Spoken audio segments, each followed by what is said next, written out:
Welcome to Threads of Enlightenment, a podcast devoted to helping you overcome challenges in your life that prevent you from becoming the best version of yourself. Each episode features interviews with people from all walks of life about their journey of self-development and the principles they utilize to overcome their fears to achieve their desired outcome. Ready to be enlightened? Here's your host, Ken Primus. Welcome to another episode of Threads of Enlightenment. And you guys know that this is one of my favorite spaces right here. To have an opportunity to just say thank you and honor the guests, because I know they're coming with a couple of things I deem very expensive, man. That is their time. 24 hours is offered to every man and every woman. How you respect time, man, is going to expose who you are. So you have to learn how to honor her. You have to learn how to respect her, because if you do, your relationships become more intense. Everything I encounter, all of it changed because you understand the value and the preciousness of time. The other is the journey. The journey is a powerful creator. It created the individual that is before us, and that journey has given him a couple of ingredients I tell people. That ingredients is rich stuff. That ingredients is wisdom, knowledge, insights. All of these things reside within Richard.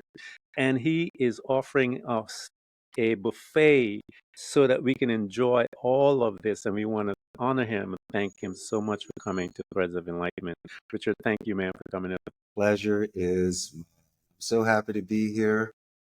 Cannot wait to share ideas with you and your audience. And you are the man, and people gravitate towards you because you are just happy. And I like that. So I'm totally ready to begin to answer some questions. Oh, definitely, man. One of the first questions, Richard, that I ask everyone is, how do you serve mankind? And I'm trying to get the audience and beyond that to understand that this journey is not just a singular journey. It is a interdependent journey as much as it is a singular journey, and that we have this, we need each other to a degree. And so I want them to see that we are to be serving each other. It's a beautiful space to be. So how do you serve mankind? That's quite simple. On the top of my list is paying it forward with sincere compliments. I don't need to be at one place at one time a year. I can do it all day long. Compliment someone's hair, or how they make a sandwich for you with extra pickles, or somebody takes their time to do something right. It's very easy to give them reinforcement. It moves them forward, it moves me forward, it's free, and it sticks. Because that could be the one thing that person needed that day to start that engine, or really just to get them over the end zone and have a touchdown. And so I look for the thing that's not common, that's unique. So I'm paying closer attention than most that just glance over others. And so it's most importantly for me to make someone feel better about themselves that day. At least one thing out of 10 I can find that's good about them. Yeah, that is how one can change an individual's state. And when you change their state, their mind state, just by a simple comment, you would not believe the outcome that would happen in that individual life. And so to be that, one must always be present. And that shows us that Richard walks in that space. And when you walk in the space of being present, you notice things. So, Richard, one of the things that we do here at Threads of Enlightenment, I told people we go back in that time machine. You have done much, and I can't wait to get into all of that as we move through your life. One of the things that we do is revisit our starting point, if you will. That starting point in the location, and we call it the family. We have mom and dad, strangers, and you are a stranger, and you're put into this pod, as they say. And mom and dad is about to deposit some data into you based on their culture, their perception, all of these different things, their programming, and they're going to begin to put some data information into you so that they want to help you out, as they say, so you can be that good man and that young man on this planet. What was your family like? I grew up in a very loving family. Unfortunately, things happened between parents and they got separated and divorced when I was about 10 years old. But they were always cordial with one another and everyone raised each other. But growing up, I just remember fun times and hugs and smiles and more meals and good stories before I'd go to bed. And and I have an older brother as well, so we always had that fun sort of competition of throwing footballs and baseballs in the backyard. I grew up in Northeast Philly, and so there was always kids in the neighborhood. It was picture perfect. It was very nice for me, and I made some wonderful, dear friends I still have to this day. But I tell you what, it was as perfect as expected. Yes, expectations. Scholastically, where maybe I should go and what I should study, the sort of life I should lead, maybe being in a family business. And so some individuals are under pressures. And as a little boy, think of my family unit as the castle. There is the hero's journey. People sometimes leave castles. And so as much as you have the security and the safety and the future that is set up for you, to Z 1 to 3, you're still willing to put that aside. And as we said before this podcast, get that stick, that bandana with your couple sandwiches and start walking down that road and seeing where your journey takes you. Even as a little boy in kindergarten, when those fables and stories were read to me, I always gravitated towards the person that would leave that comfortable castle or wherever they were to go on that scary adventure, go in the cave and to see if they can, if not even pull out gold, as you say, which is even more important, wisdom and experience. So you can come back to the pueblo in the town and tell your tale. And so I needed that. Without that, I felt like one portion of your life was not being fulfilled, the fulfillment of adventure and desire and giving you what you've always wanted to try to do instead of holding yourself back from walking across a dance floor and asking the girl of your dreams to dance. What a terrible Yeah. way to live life. You could live life alone, or you could be dancing the night away in the middle of the crowd, knowing that your future is wrapped up in happiness. Yeah. Yeah, I tell people it's a fearfulness in this natural world. The primary energy that is lingering there that one must be aware of is fearfulness. And it sits there for anyone. And so we have to decide if we want to partake and be a part of it, or I want to jump out and dance on the dance floor. And so you have that opportunity to make the decision. It hovers over all. And as you watch in that dance floor, as Richard stated, you will see different people governed by that overshadowing power of fear, and you'll see some that are beyond that. And I want to be the one, and actually, I've been that little one, Richard, that has been a little crazier on the dance floor just to have fun. I'll tell you a story before I ask you the next one. I'm down in Manhattan, man. I walked into this club and saw this beautiful woman, and I'm staring at her, looking at her. She looked at me, and this guy is trying to talk her up and stuff like that. And I could see her that she's not too comfortable there. And so took a look at this scene for a little while, and I walked up to her, gave her a little kiss on her cheek, and I said, "Hon, I'm so sorry. I was late with traffic. And I'm trying to get here as quickly as I can. It's so good to see you. How are you doing?" And the other guy took off, and she said, "Thank you." And we started dating soon after that. So you have to go beyond that fear, is what I'm trying to tell you guys. There's a new life there. It's all up to you. So here, Richard, you have this inclination. We see it as you began to speak about it. This inclination as a young man, a young 10-year-old lad and stuff like that. It suffered a little uneasiness within the family, but this young lad had this spirit of adventure already peeking its head within his being. As he now Yes. goes forward in his life and he's heading towards, let's say he's in his high school, what did that piece begin to look like in this young man's life? Where was it still residing, peaking slowly? Did it subside? What was that happening within you? Because it seems that this was a nice thread beginning to pull you a little further out from the norm, if you will. Ken, that's a wonderful question. And before I tell you about my Renaissance period, I have to compliment your smooth move. My man, I love that last story. I Hey remember man, they're one of the killing it. best things I Going there with the sports jacket looking great. Would you put on some car? I mean, that's my main man and making moves. All right. So that anyway, was one back of to my my smooth Renaissance movements. period. we all definitely did learn something. Kind of like Mike Damone with Rat and Fast Times at Richmond High. Ken just taught us. Yeah. I love it.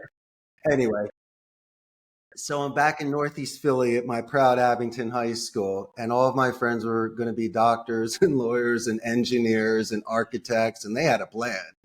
I had no plan except sports and girls and goofing around. But my favorite class was Spanish. And I don't know about you, but sometimes you got to get the like wake up call. And all of a sudden, I got the chills. I said, if I'm the only one that could speak Spanish out of all my friends, A, I could speak to the girls over there, because they speak Spanish.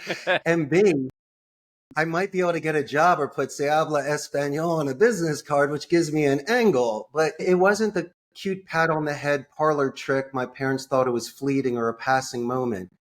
The difference was the dedicated practice. I was not the best student. Yeah. All right, let's be real. But the one class that I did above and beyond was Spanish.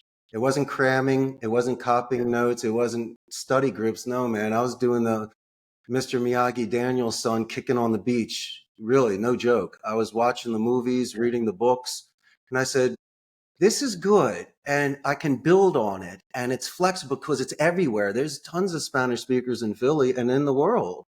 And every time that I would do my 5%, 7%, one word, maybe a sentence, the positive reinforcement that I got from a bilingual Spanish speaker it was like a Mario coin.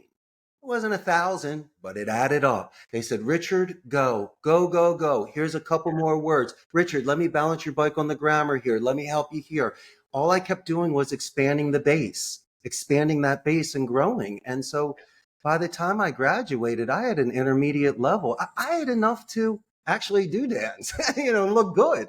Yeah. And I have to do this. I can't go into finance and business, and I couldn't get into Ivy League.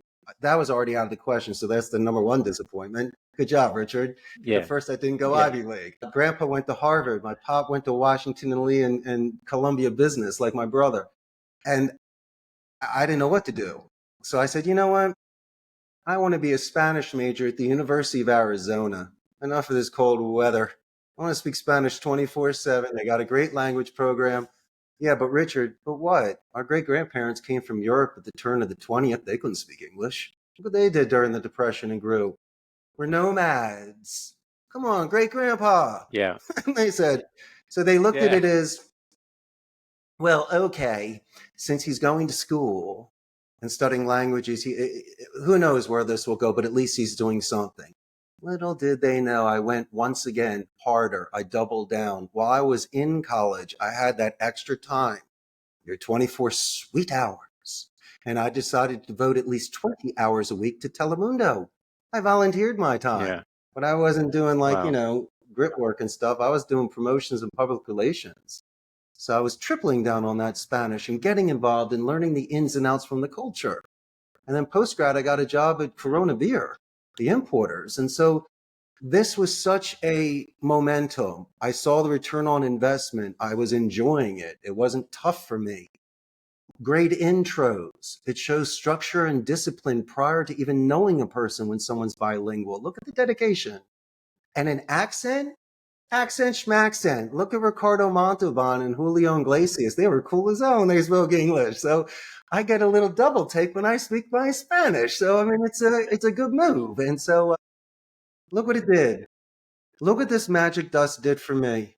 It opened so many doors. It proved so many people wrong. And it was not my fear, Ken, which you mentioned earlier, which is that morbid anticipation that people have. They just never learned the second language. They never moved to Costa Rica. They never started a call center.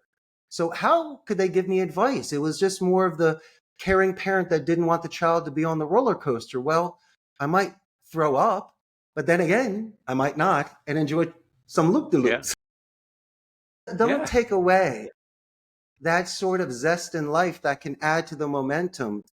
For the kid that knew the bully's going to beat him up, the whole school sees the bully kicking this kid's butt, but they see the heart and the lion of this kid. And after that fight's done, the kid that was being beat up gets the respect of the school because he didn't run. He stepped up to it. He was being picked on, but he didn't back down. And people realize that if you have that sort of heart, man, That's all it takes.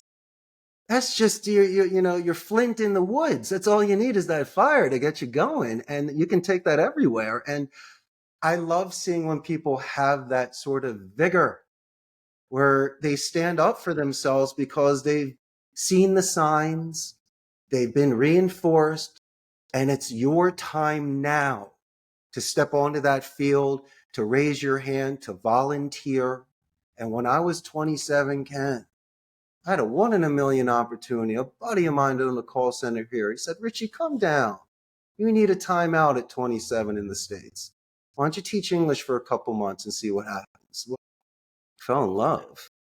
What do you do? It's kind of like an 80s movie. Wanted to stay. And so I told my buddy, yo, can I stay working at your call center and just do my thing here? And he goes, listen, why don't you do what you want to do? I'll take you on. And I had to, I guess in my last stage of life, convince my parents I was going to be an expat. But I became selfish that day, and I decided to live the rest of my life. Yeah, I call that that day because I remember my day, Richard, where I gave birth to Ken Primus. Until then, part of me was still living to please the mom and dad and the family and all that stuff. But there was a day that I became an individual apart from them. And I will never forget it. And I've said it many times. I gave birth to Ken Primus, and it may have looked selfish, but it was the right move for me. And I became a grown man, and I had 4 boys. I was 30 something, 35 years old when I gave birth to myself. So yeah, it's a beautiful thing and messy, but it's necessary in order to become. I tell people you have to learn to become. And when I say that word become, like become what? I said, whatever you want to become. It's all up to you. Just make sure that you define it to you and then make sure that you take the necessary steps to achieve it. Here you are. I want to ask you this, though, Richard. There's this young man. How did the genesis of the Spanish happen? What incident? Was it someone? Was it a parade? What was it, Richard, that made you say Spanish? Do you remember? Do you recall? Was it a conversation with someone that caused you to fine tune and said that's the one thing I want to study? How did that come about? Because it's very important that I'm trying to get people to understand. We make these internal decisions, and then I believe that's the subconscious being that we talk about. When he makes a decision, we will then implement the plan necessary to make it a reality because he believes it more than anyone else on this planet. So I'm trying to find out, how did that come about? Where did you get it from? As I mentioned, I came from a very nice family, and certain times we took trips. A few of those times were to Mexico. And so by going to Gotcha. DF, Mexico City, and Puerto Vallarta, I Hmm. saw the flair, the excitement of the Yeah. Mexican culture. Gotcha. Yeah. People are so beautiful and nice. And when you see the store signs and the stop signs and stuff, the repetition.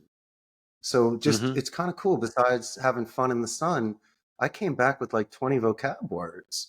And this is when I was really, really young. It was kind of cute and funny where I could just rattle off 20 funny words to someone like gato and gasa. And, Senor Gonzalez thinks that's cute. And I said, as I mentioned, let's take it to the next stage. But I tell you what, socially, if you want to think about having game or just meeting people or just having really good conversations that are just fun compared to just talking about the Yeah. weather, Spanish was great for me. It really made just sitting around that much better. And I felt like that it was free tutoring instead of paying for school. And instead of being in class in a structured environment, which might feel tedious, I could be having coffee or going to the movies or just hanging out. And sure, I'm not getting 50% of what they say, but guess what I'm also doing? I'm observing. So I could see if they're pointing or something or using something, I connect it. Or if I just use my deductive reasoning, I can kind of figure out what the hell's going on. Great, you're working your mind.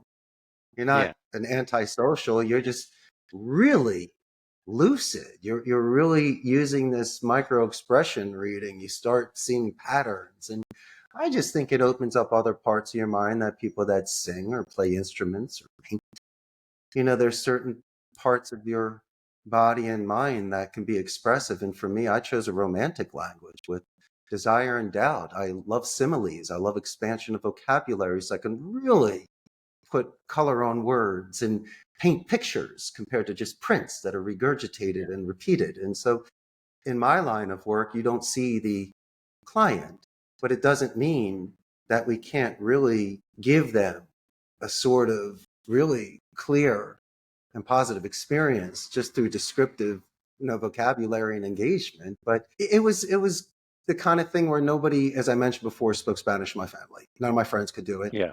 And I would seek out the people that could do it. There were certain girls that were very pretty that could speak Spanish. So I said, that's super game. And I just wanted to be James Bond smooth. And I always thought that someone that could double gun and speak a second language really had the world in the palm of their hands. And it wasn't offensive. It wasn't like showing cash or driving the car or being the tallest, the strongest, or the fastest. These were linguists and with intelligence. And how much fun.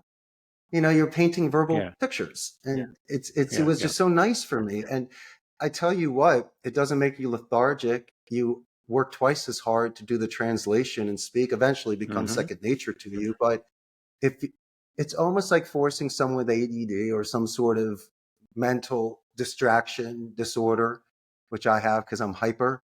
Spanish to me was really something that got me to really focus more on the moment where I had to translate and move forward. So what a nice friend to have for me that I could bring everywhere. Yeah. And when you start dreaming in Spanish, that's even trippier. You're like, this can't be happening. Rock on. That's kind of That's fun awesome, too. man. That's awesome. So here you are, 27 years old. Your friend offered you an opportunity and you took it.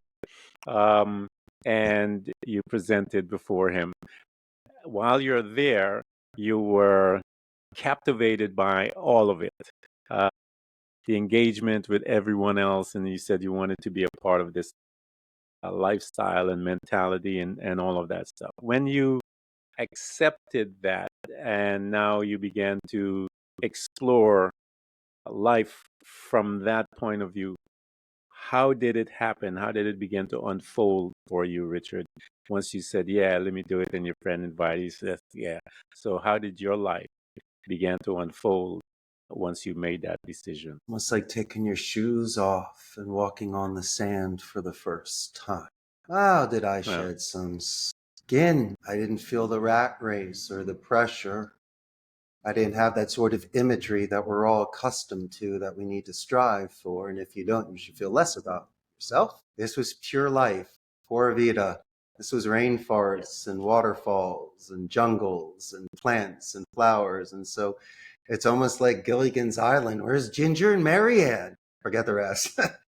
Maybe bring Lovey. I like Lovey too. But my point being is, what a feast for my eyes. And at such a nice, young, mature age where I could still be young and have that excitement of, adventure and the strong legs and back, but also realizing, hey, kid, this might be the last dance. So you better take full advantage of this. And so what would I do? I would wake up earlier. I would stay up later. I would try all the delicious food.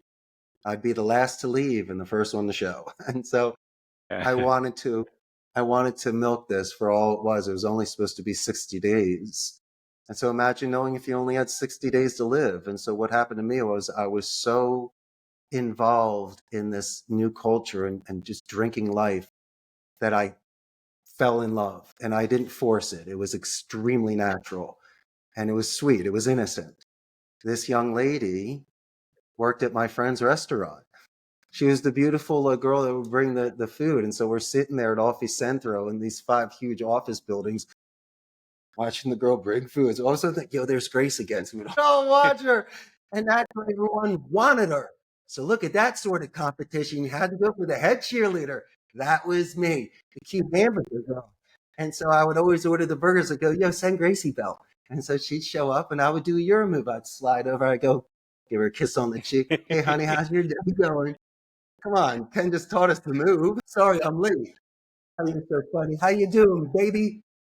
And so little by little, kind of like when you have enough courage to start talking, then you talk by the lockers and you start talking in the hallway and then you start asking out for Yeah, movies and then you know you're dating at the roller rink. And so these yeah, girls are very innocent. This is a strict Catholic country. This is not the fast move that you may be yeah, accustomed to.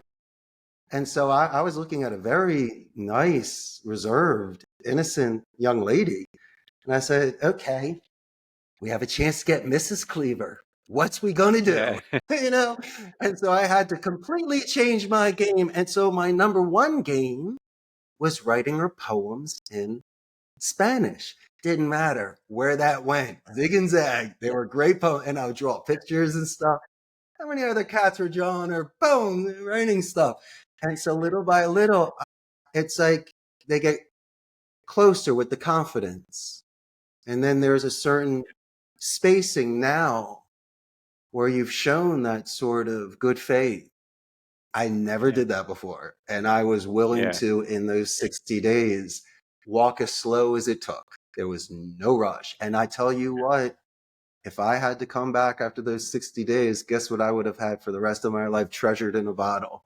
A moment of yeah, love where I completely fell head over heels. And I then made that second decision. I'm going to stay here and pursue this. I'm going to do what it takes.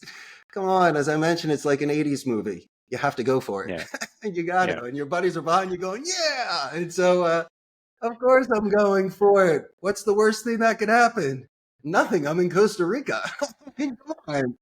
What am I going to walk home in the sun in tropical weather? Okay, great. No worries. Oh, that's awesome, man. That's a beautiful love story, man. I hope you kept some of those poems that you guys that you wrote to her, and didn't tell us all of them. Put them When somewhere. she gets angry, be like, "Go, honey, remember this one?" You don't care. I'm only kidding. That's beautiful, man. Once you made that decision after the 60 days, you're like, okay, this is it. I'm going This for is it. it. Oh And you yeah. began to move into that space. Talk to us, Richard, as to the continuation of the development because you're adapting to the culture. You are making the adjustment via even how you approach a woman. You're doing all of the things that it takes to be a part of that culture and thinking and so forth. How did you begin to resonate in it once you began, you got the girl and life itself? How did that begin to change the flavor of it? All of that. What began to happen to Richard at that time of his life? We have our paths, but we do encounter those along the way. So I needed to surround, if I was going to stay here, I needed to surround myself with the A team, individuals that can teach me the ins and the outs, the do's and the don'ts. And so I needed that sort of information as much as I was free flowing and fun. And this was a fantasy for me. I also needed to be Yeah. realistic. I didn't want to get ripped off, hurt, or in trouble. And so I needed to make sure I did things properly. So that education needed. And then once that was in place and I did understand the groove, that helped me relax a little more. I could see things and it made more sense. So I could think about other things. But it was really more about wanting to dot the map in Costa Rica with experiences and adventure and to really see the natural beauty of this gorgeous country. And the greatest part was putting that phone away and taking that 2 or 3 hour hike for that waterfall or the rafting or fishing trips or just all these beautiful national parks that just cost you a couple bucks to go in. That's great. I would have paid you $20, but we're in here and you're not rushing for that one place you have to see at the top of the hill. The whole journey, like life, every step of the way, it's another plan. Everything here, you see a bird, you're like, you got to be kidding me. This for $3? Yeah. It's the great. And then when you leave, you got to compliment the guy 50 times. Jose, this is the Yeah. greatest park ever. And you sound like a child because you're telling them things you've seen for the first time when Don Jose has lived there. and has seen it a million times. And so you kind of see that transfer of electromagnetic energy and the excitement that Don Jose, the owner of the park, would get when he sees people like me that Yeah. love it. And they make it affordable. They want everyone to enjoy. And so I've really slowed down to really focus on more details here because, as I say, everything outside is a painting. But I tell you what, my health has gotten a lot better here. And with working Hmm. out and structure and discipline, I instead of being forced or these gyms on every corner or these sort of pressures you have to be part of certain groups, you do realize that it's not even the motivation that will get you in the gym. It's your structure and discipline. It's the days you don't want to be there. And so you should, as I mentioned before, take that sort of mindset anywhere you go. It just doesn't have to be because your 6 friends are going to this one gym or your tennis club or golf club. Once again, this is the sort of thing that even if you have no equipment, you should be hitting push-ups and stretches in your room. Why am I saying this? These are the sort of things before going outside my house or meeting people and building my life here in Costa Rica. This is my core. It's my pure foundation. Making a bed, looking myself in the mirror can, even just any sort of stretching or exercise and eating well, the water. So physiologically, I feel all right. And I think if I can light that fire, as you say, that genesis, constantly keep going back to the beginnings and the first point before it becomes 2D and then 3D and sometimes 4D. But yeah, I'll give you my point. I'll give you my 1D. And these are some serious internal, really good, respectful things you can do with yourself, making your own bed, looking at yourself, but really looking hard. And regardless of the outcome that day, just knowing that you did it with good intentions. It could be 1 brick, 10 bricks. No bricks. Just realize that there's physics. You are still moving forward somehow, even if it's mentally while standing still. And I just don't want to be hard on myself. We all carry way too much weight. And once you release that weight, even making yourself vulnerable makes you powerful. And as I say, I shed so many layers of skin where people can critique me, people can love me. Most important thing, my man, is that I love myself and I'm friends with you. That's the most important thing. And It's the key. I like people that like me. And if they don't get Yeah. my groove, I don't know you well enough to place a judgment, but whatever. We'll catch you next week, Yeah. Skippy. Peace. And I Yeah. got And other so, things to yeah. do. Yeah. One of the things I try to encourage people to do, Richard, is to become a disciple. A disciple becomes disciplined in the things that, simple things like you talk about. Your regimen, your making of the bed is the first thing I do when I get up. Actually, one of the very first things that I do when I open my eyes as I lay in bed is to be grateful. I began to exercise gratitude from the minute I open my eyes. And as I began to move, I began to gratitude. Man, I'm moving. I'm grateful for Oh, today yeah. and the fact that I'm standing and my faculties are here. And so I began to practice those things even as I get. The second things as I do, probably go to the restroom, start to get some sleep out of my eyes, but I come back to that bed, put it in order. I have everything in order as I'm backing out of that room. When I'm backing out of that room, Patrick, my place is together. I'm out. I'm moving to different parts of it, and the exercise. I do a little yoga in to get me moving, and some Yeah. stretches and exercise and stuff like that. I do that. One must become a disciple because it trains your mind. It puts you in certain mind state. There are times, Richard, that I stand on the yoga mat. I don't even want to lift my hands. I'm telling you. And I encourage myself. I said, "You're okay. If you don't want to do it, it's okay.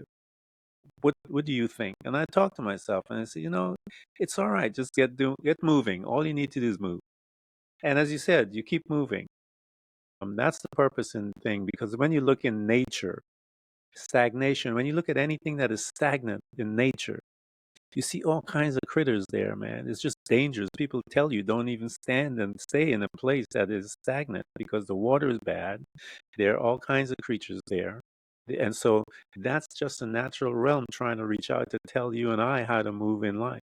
And so, Richard, if you guys are listening and you talk to Richard, he's talking about the simple things that is necessary, but it may be simple, but it's profound in the training of the mind. Profound stuff. And don't negate the simplicity of becoming a disciple. It is one of the most powerful things you'll ever do. You learn to shed. You'll learn about boundaries. All of these things, man. Trust me, man. Listen to Richard, and he's talking to you guys about secrets that are very simple but powerful. Richard, here you are, man. You are doing the things, you're learning to take the time necessary to mingle with and live within nature, being away from the work or the minds of stuff, and you're learning to relax, mingle, and become. As you're doing that, how did you begin to look towards the business aspect? Because you're here now, you are you had this call center and all these things. How did you begin to put that stuff together to begin to give back to that culture, that people that had deposited so much richness within you? That's a very, very interesting thought there. I was 35 years old, the year that you became Ken, which is nice. Yeah. And that's a very interesting age for us. I had to give myself the Philly guilt talk. I said, yo, this is out of character and you're better than this. Yeah. Because I was sitting there and, I was in between jobs. I did leave my friend's call center. I did try to make phone calls for my family real estate business in the States. But then something happened to the market in 2007. So I had a little bit of cash, I had some time, and I said, why don't we do this? Let's see if we can start a call center. Because this is what I know. This is my wheelhouse. I worked in it for 4 years. I understand onboarding, retention, customer support, training. Let's just do this. And all the naysayers would have said, how are you going to start the center? Well, just calm down. I'm a trunk of the Richard tree, Ken. I can get some roots and branches. Let's get the A team. Let's get some specialists. I don't know these rules. Let's get the local attorney. Why don't we get the accountant, the human resources director, supervisors, and CTOs? These are individuals that you can hire that are plug and play. But even prior to where I'm at today, this is my 16th year. I needed to start with something. And so I created a website and I wrote it. And it was more about advanced communication. I focused more on conflict management and really diplomatic and strategic vocabulary so I could readjust tone, avoid rabbit holes, reduce talk time, increase conversion ratios. What does all that mean? It sounds like a lot of gibberish. It's more about active listening, repeating to calming people down, and really just about using names at a certain time, certain tie-down questions, positive escalations when you get transferred or if someone assists you, military alphabet for anchoring, make sure emails don't bounce back, and how to pronounce exotic names properly. These are just very simplistic, soft skills that aren't offensive, but it's very courteous. And people do get readjusted with their manners. And I realize that I can teach this here. Back home, I'm one in, dime a dozen. But down here, I actually had a home court advantage of English, but it just wasn't slinging English. I really wanted to give them base rhetoric and increase their confidence and self-reliance in themselves. Mm-hmm. Because how do you compete against Amazon, HP, Intel, Oracle, and all the large call centers when they're 100 times my size? Well, I do offer pinball machines. I've got a great arcade here with Pac-Man and air hockey. A lot of people like that. But I'm only 150 strong, so I can be selective. So the people that come in here do not want to hide amongst thousands. They're looking for a mentor, and they're willing to be coached. And they do understand that an individual like myself may pay it forward in a certain way that will make them even more marketable. They see the results. It's very easy in my industry. And so it became clear that I could handle the juice. but there was absolutely no way that I could handle the weight of accounting, HR, my chief technical officer. Come on, man. How am I going to go to Cisco's school? Are you out of your mind? And then running a server room? So let's be real here. I don't have the time. And when you have 150, I can walk the rows. I know everyone's name, but I need at least 10 supervisors to oversee the 15. It's the tree that supports, and it's okay. But we said earlier before even the podcast, it makes you so humble where the leverage is with the employee. As much as I have the title, I'm the owner, right? I have a luxury of a track record. No one shows up. There is no kingdom. And so I understand that people go where there's more value or they're treated differently. But how about this? And I can make it quite simple. There is a natural attrition. There are people that will leave me after years of being with me because the job is closer to their home. It's a different schedule. Okay. Maybe their wife or girlfriend works there. And sometimes you do make more money. So I don't take it personal. It's just those that peace out and don't give you a 2 weeks notice. I mean, you start strong. You should also end strong. The real tell sign, Ken, is if an individual can look you in your eyes. You don't need to kiss my butt. I'm not your boss anymore. You can at least, we've been together for 11 years. We should have been able to have a coffee, talk to each other, respect one another, and talk about those amazing moments, and then let it end in such a respectful way so you don't have resentment.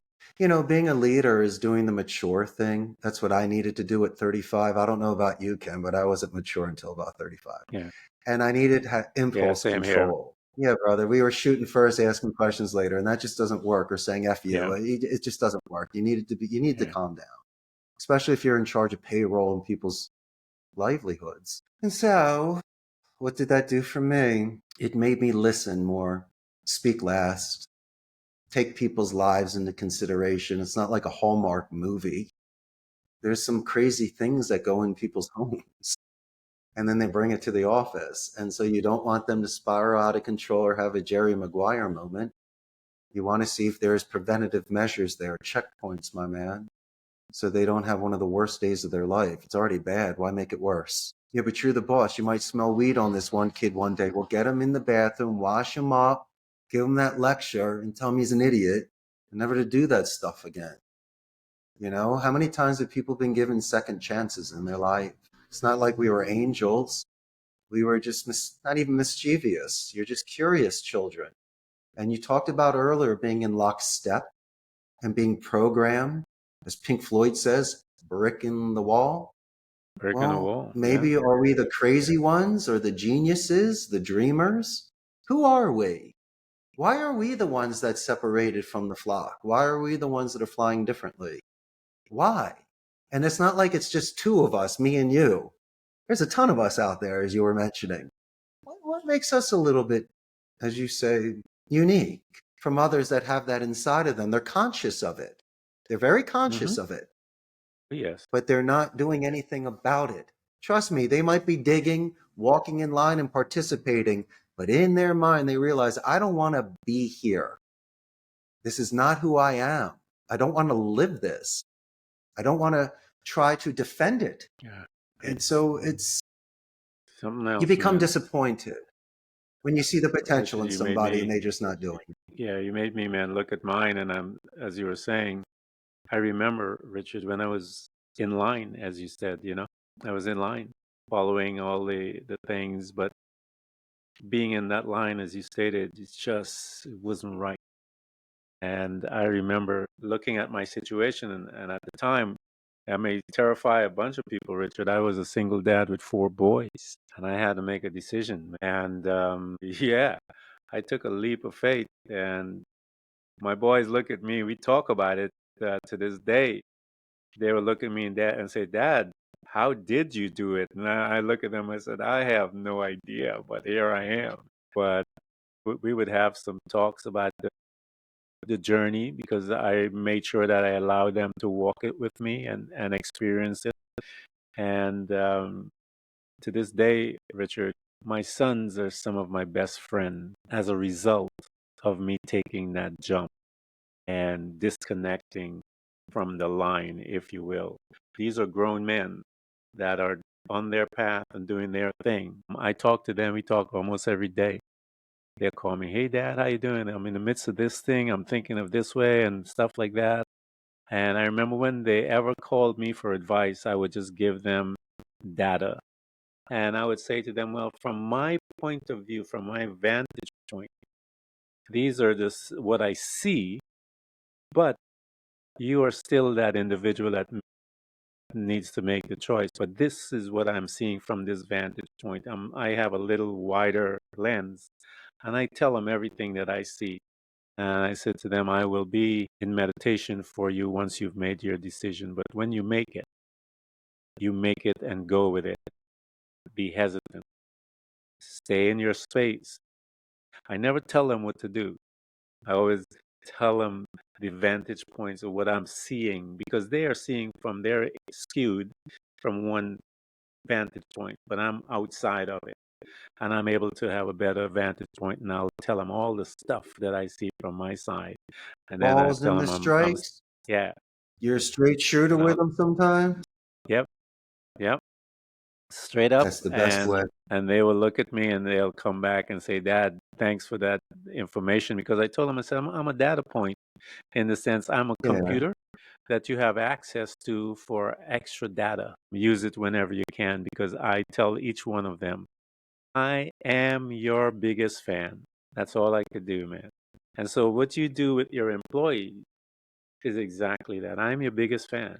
I'm here with you. I'm here. Let's go. It's my sons. They're not perfect. They make mistakes. Like you said, an employee. We took an example of an employee with we don't know what happened to that employee. What situation may have pushed him off or wrong place, wrong decision. But when you bring them back in the fold, they respect you and they honor you and they do their thing.